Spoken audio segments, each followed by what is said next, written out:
dia tinc una filla, que aquesta pugui tornar tranquil·la a casa sempre que vulgui. Perquè tenim un poder masclista que no ens deixa viure, que segueix volent tenir-nos subjugades en el seu poder.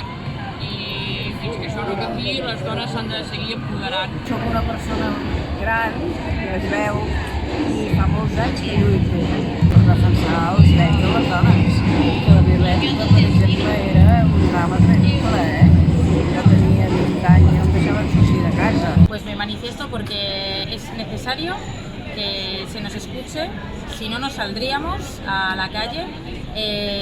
También me manifiesto porque soy lesbiana y creo que las mujeres estamos un poco más invisibilizadas que los hombres en este caso y bueno, porque al final hacemos todas fuerza y la sororidad hace que todo vaya hacia adelante. Para acabar con el patriarcado, que creemos que con las leyes es suficiente, pero en la realidad falta mucho: educación, costumbres. Violacions, maltractaments, maten a les dones, és que estem al mateix punt que estàvem. Yo me manifiesto porque cuando me pasó a mí sentí toda